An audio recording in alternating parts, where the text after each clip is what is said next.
Hello, and welcome back to The Voice Within. Today, I want to ask you one question that can change a lot for you. If you get what you want in your life tomorrow, would it actually work with who you are today? To say it even more simple, if you want certain things in your life, is it actually logical to have them with who you are today? The thing is, most of the people want outcome. They want their wish to be fulfilled, if you can say it that way, but they don't want to stretch capacity to hold that outcome to be possible in the first place. Or to say it even better, most of the people want outcome their nervous system cannot still hold. When you take a look at your life, when you observe, you can most probably see a lot of places in your life where you have some frictions, where you have some certain things which you would like to change, improve, any area of your life. Maybe you have some wishes which are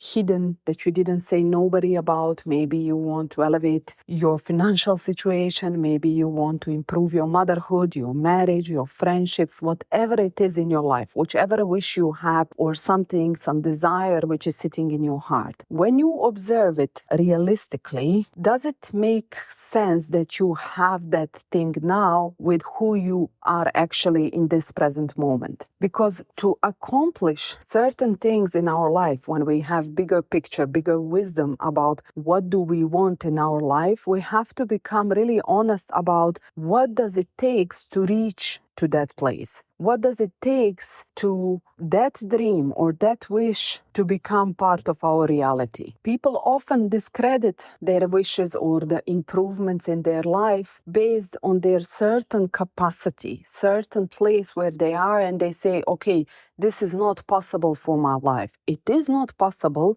if we stay the same. It is possible if we change how we operate, if we become person for whom is completely logical to have that result. For example, if you wish your child to be with manners, if you wish your child to be respectful, if you wish your child to be in certain way elevated, does it make sense to have that now with the way you are parenting your child? Because in order for you to have that outcome in your motherhood, you have to become mother who can hold this comfort of teaching your child those things that you want to see in your child. And this is usually the place where is the hinge, where we feel uncomfortable. We want to have certain results in our children. However, we are often very uncomfortable with holding responsibilities of teaching our children just that. Take any small example. Let's say you want to take your child to some fancy restaurant. You want your child to learn the manners on the table. That manners have to be implemented from the start, right? From the time the child is able to hold the fork, which means sitting in the restaurant is a teaching ground, which means that a lot of time you will have to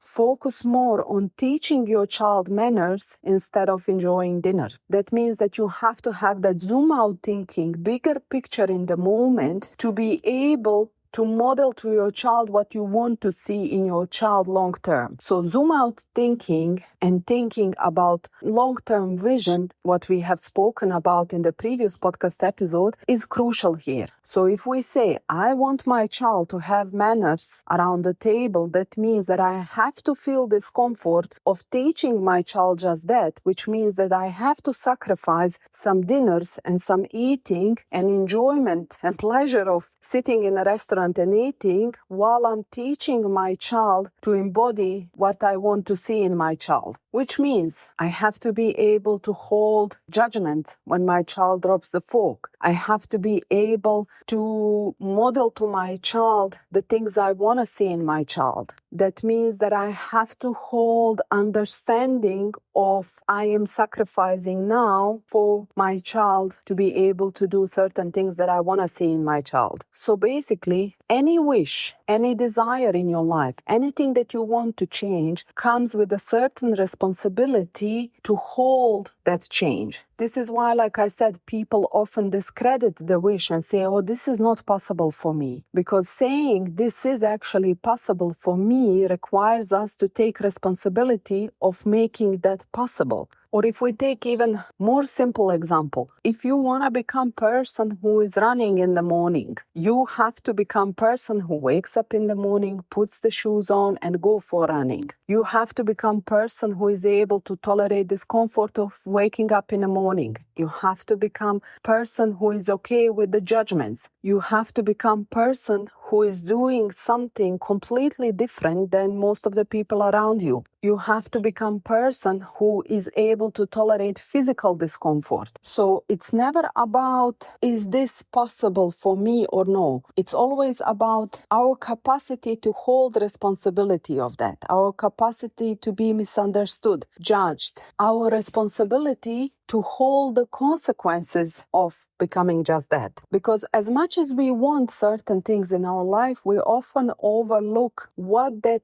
wish, if it comes true, is producing in environment around us. So if we take it back to example of the motherhood, if you decide to teach your child to have perfect manners on the table while eating, and you succeed in that, you become the person, you become the mom who is able to hold this comfort of teaching your child just that, you take full responsibility to model that to your child. What we often overlook is how other people perceive that change. Because if in the environment you are living in, for example, if we take motherhood, in your family system, if this kind of manners are not something which is usual on the table, then you and your child will feel discomfort. Not because you're doing something wrong, but because what you model to your child is basically showing the gap between where you are and where other people are. This is something that I often explain to my son when I'm trying to encourage him to focus on himself and on his own achievements. Just recently, I was talking to him about basketball because he's playing basketball. And I was explaining him, in order for you to become a good basketball player, you have to practice every day.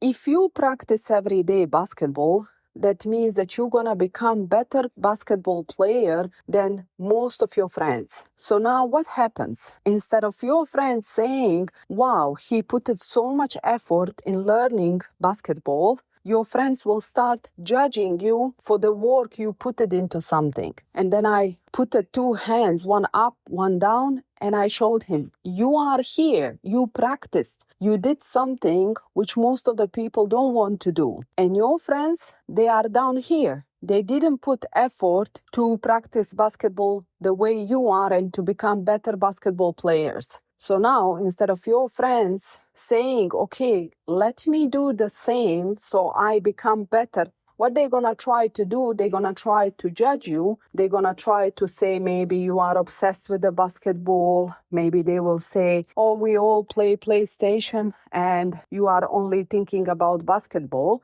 They will try to pull you down on their level. So basically, they don't have to change. And then he asked me, but what I do, Mama? I said, simply, you start learning and accepting that often you're going to be judged and misunderstood for the choices you make in your life. So if your wish is to become better basketball player, you cannot orbit that wish around other people's opinion. You basically have to focus on who you have to become. What do you have to do for that wish of yours to become reality? And then he says, yeah, Mama, but then all of my friends will play PlayStation and I will practice basketball. And I'm telling him, not necessarily. You can have both, but at the same time, you have to have zoom out thinking and focus on what actually is important to you. So if in the certain days you are playing PlayStation too much, you have to put it off and you have to go and practice basketball. There is no possible way that you can become what you wish to become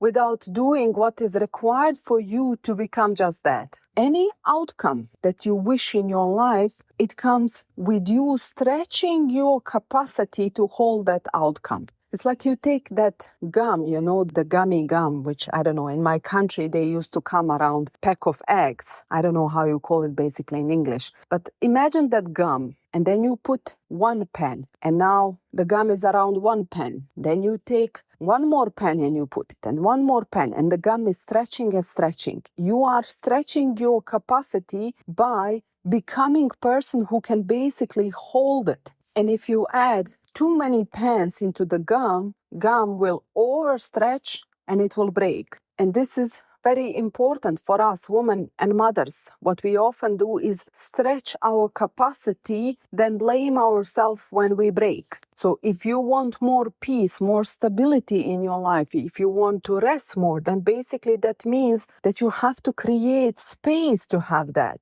You have to create capacity to hold that. That means you have to become the person who chooses herself. You have to become the person who is able to hold discomfort of judgments, misunderstanding, for the sake of the wish you want to have in your life. So for the end of this podcast episode, I suggest you to take a look at your life, take a look at the areas of your life which you want to improve, where you want to become more, where you want to have some different outcomes, and ask yourself, what I need to become today to be able to have what I wish? Who I have to become? Which capacity is required from me to stretch to be able to get that what I wish? And then as soon as you answer this question, you will see basically that it's not about is that outcome and that wish possible. It's basically about your willingness to stretch your capacity to have that outcome. That you basically have more power and more agency in your life than you think. But having power, having agency, holding responsibility, stretching capacity, sitting in discomfort of decisions and consequences is basically edge